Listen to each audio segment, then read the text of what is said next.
ஓம் சத்குருவே சரணம். வாத்தியார் மகாராஜ்க்கு ஜெய். குருவருளால் கால ரகசிய பற்றி வீட்டில் பார்க்கக்கூடிய விஷயமானது அப்படி பார்த்துட்டிங்கன்னா, ஒரு அதி அற்புதமான அபிஜித் நேரத்தோட சில குறிப்புகள் இது. அது என்றைக்கு பார்த்துட்டிங்கன்னா, இந்த டிசம்பர் 28 ஆமாம், ஞாயிற்றுக்கிழமை அன்று. அன்றைக்கி என்ன விசேஷம் பார்த்துட்டிங்கன்னா, சரியாக பகல் 12 மணிக்கு அந்த நேரத்தில் அஷ்டமி நிறைவு அப்படின்ட்டு இருக்கும் பஞ்சாங்கங்களில் பார்த்திங்கன்னா.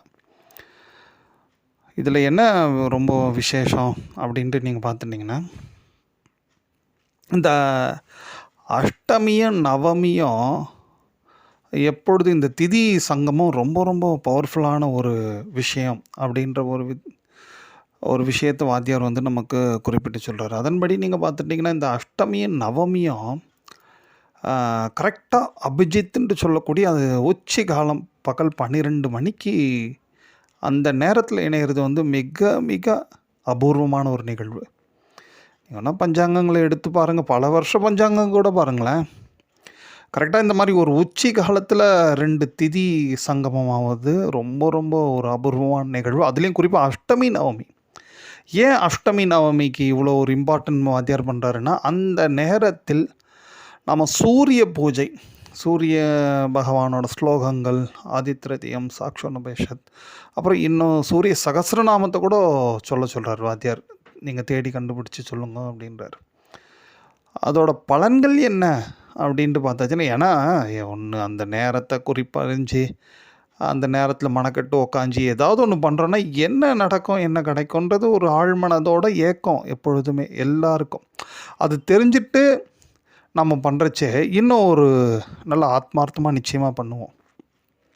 அதில் என்ன பலன்கள் வாத்தியார் அப்படி குறிப்பிட்டு சொல்கிறார் பார்த்துட்டிங்கன்னா, இப்படி தொடர்ந்து யார் ஒருவர் இந்த அஷ்டமி நவமி அதுலேயும் குறிப்பாக சில விசேஷமான கால அம்சங்கள் இணையும் பொழுது யாரெல்லாம் இந்த அஷ்டமி நவமி சங்கமம் அவங்க வேலையில் சூரிய பூஜை பண்ணுறாங்களோ அவங்க நிச்சயமாக பித்ருக்களோட பேசக்கூடிய ஒரு அதி அற்புதமான சக்தியை பெறுவாங்க அப்படின்ட்டு வாத்தியார் சொல்கிறார். பித்ருக்களோட பேசுவதுன்றது சாதாரணமான விஷயமே கிடையாது.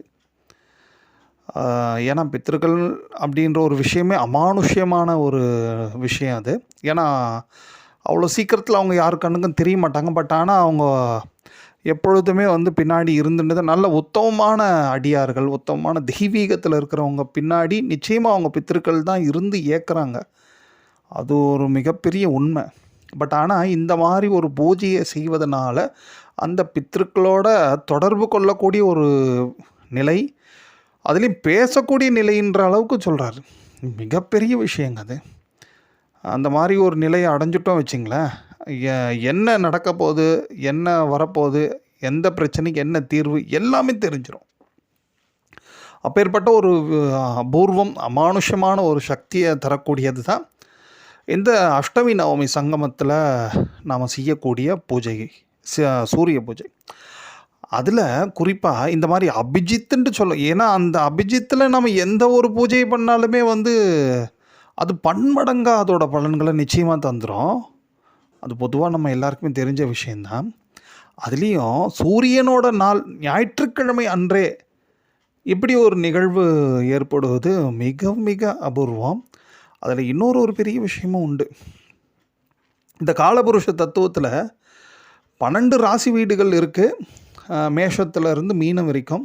அந்த ஒவ்வொரு ராசி மண்டலத்தை சூரிய பகவான் கடக்கும் பொழுது ஒவ்வொரு விதமான அந்த மாதம் சொல்கிறோம், சித்திரை, வைகாசி, ஆனி, ஆடி இப்படின்ட்டு போயிட்டே இருக்கும் பாருங்களேன்.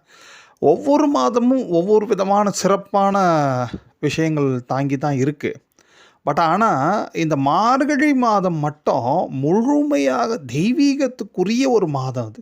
அதனால தான் மார்கழியில் எந்த சுபகாரியமும் வைக்காமல் முழுமையான பூஜைகளில் ஈடுபடுத்தணும் அப்படின்றதுக்காக தான் எந்த சுபகாரியமும் வைக்கவே மாட்டாங்க. பட்டு நம்ம அந்த மார்கழியை ஒரு பீடை மாதம் அப்படி சொல்லிடுறோம். பட் ஆனால் மார்கழியில் அந்த மாதத்தில் பண்ணக்கூடிய பூஜைகளுக்கு அலாதியான பலன்கள் உண்டு. ஏன்பா அப்படிலாம் அப்படின்ட்டு ஒரு கேள்வி எழும்.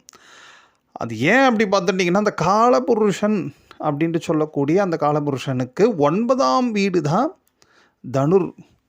அந்த 9ஆம் வீடு குறிக்கக்கூடிய அந்த காரகத்துவங்கள்லாம் என்ன அப்படி பார்த்துட்டிங்கன்னா, கோயில், தெய்வீகம் அண்டு பூஜை அண்டு பாக்கியம்.